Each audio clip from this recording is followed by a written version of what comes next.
Hi, and welcome to another episode of The World Within Us. I'm the Spaniard.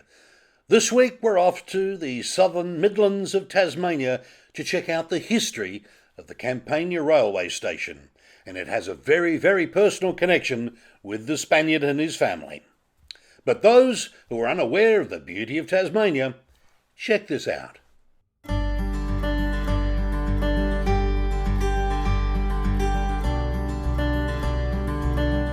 So this is the main road heading into Campania, and this is a lovely aerial shot courtesy of Google Earth of Campania as it is today.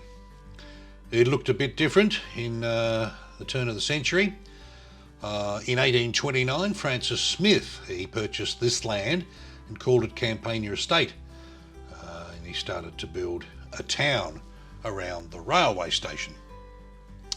You can see the railway station just here. It hasn't changed much as I remember, and you can see some people milling around waiting for the next train to Hobart or to Launceston.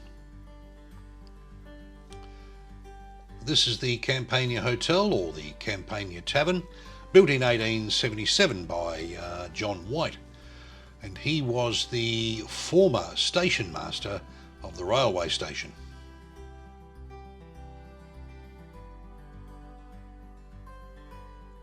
This is the general store. This was built in 1879 by J.W. Nichols of Richmond, and here it is today, still going strong. And this is the old mill. It was built in 1884, adjacent to the railway.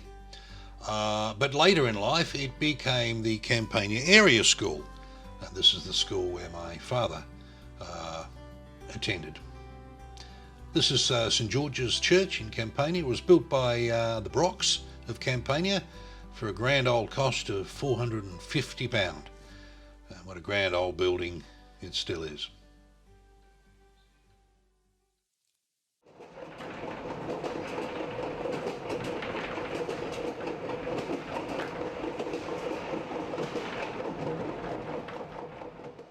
So there you have it, Campania, roughly 25 kilometres from the Hobart CBD. And the town was built around the railway station and the forging rail network in Tasmania. You could go from Hobart to Launceston and even further to Burnie and Ulverston.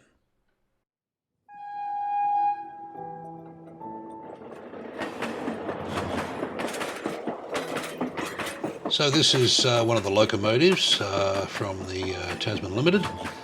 This would have been around about late 60s. As you can see, the bridge is not being built at the moment.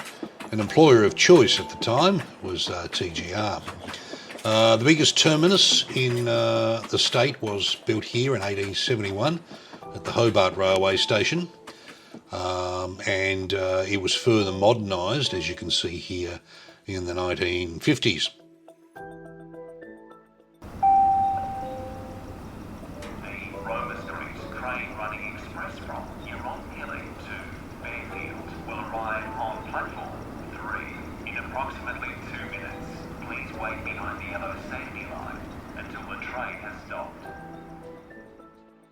We're standing here on platform 3 of the Hobart Railway Station, or as it appeared in 1970.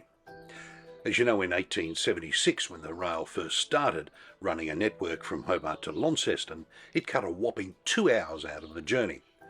But still, the journey from Hobart to Launceston via train was 4 hours, which spelt the death knell for the train system in Tasmania, due to the advent of the motor vehicle. And here we are inside one of the rail cars, and from around about 1950.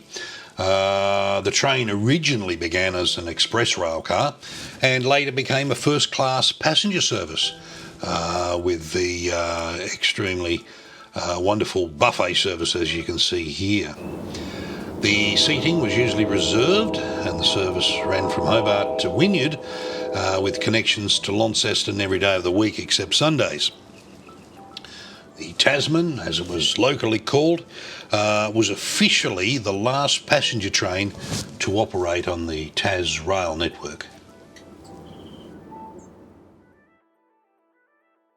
The last passenger train in Tasmania left from this platform on the 28th of August 1978.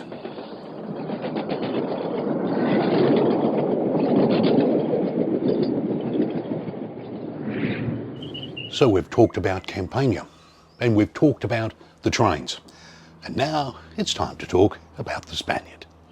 So my father's family lived at the Campania Railway Station, and that's the personal connection. So my grandfather, Hobart Hall, worked on the railway, and that entitled him use of the railway station house for his wife and his 3 children, including my father. So we used to catch the train as very young children. I was probably around about 8 at the time, and we would go to Campania as Mum and Dad never had a car. And quite often during school holidays, because both my parents worked, we would go and stay at the railway station when my grandmother. Sadly, my grandfather passed away a few years before I was born. We had a lot of fun, a lot of good memories from the railway station at the time, staying with my grandmother. It was fantastic.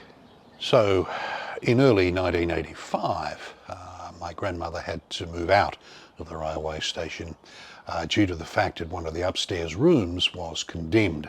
We were never allowed to go into that room as children because you'd fall through the floor. So by 1985, my grandmother had to move out. She moved around the corner into the main street, so she was lucky that she stayed in Campania. And by early 1990, the railway station had been demolished.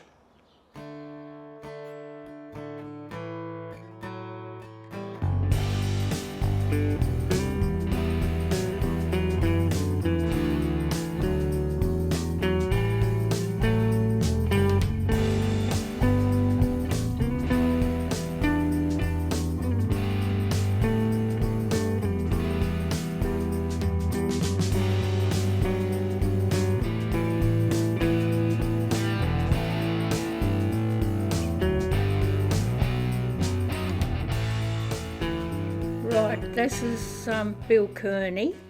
He's the station master, or was the station master when the Campania station was there. But I don't know that much about him because I kind of, I did talk to him a bit, but there was a bit of an age difference there, so it was just ordinary things we talked about. But he was a nice guy. Well, there's not really that much that I remember about the railway station, you know, the house, because it was just a house. I was only 19 when I first went there, but it was just a house. I didn't take that much notice of it, but it was comfortable. It was a home. Greta had made it a home, so it was a really nice place inside. But you know, other than the room you weren't allowed to go into because of my fall through the roof, it was just an ordinary house to me. This is Herb Clive Hall, who worked for the railway for as long as I know, I think until he retired. I think he always worked for the railway. He was my husband's father. That's why he lived in the house, the railway house, because he'd always worked on the railway for all of his life, I think. Okay, this is Peter, who was Herbert's son, and lived brought up in the Campania railway station. So, and we were married in 1957. This is a photo of us, I think, when I was about 24 about 26, 27. We used to go up and stay on the railway station quite a lot. I did stay in the railway station for 3 months while he went into camp for 3 months. But I didn't spend much time in the railway station. I was round the road with his friends. His greatest friend was Drip Howard, and that's where all the young ones, and I was only 19, all kind of got together. When we wanted to go to Campania, we used to catch the train down to town, to the big station, where I think ABC went in there after it was pulled down. And we catch the train to Campania quite a lot of times. And the only thing was that I used to get train sick. But it was the easiest way to get there, as soon as we didn't have a car. And so there it is, the history of the Campania Railway Station. I hope you enjoyed it. And that's it for me, the Spaniard. We'll be back next week with another episode of The World Within Us. Bye for now.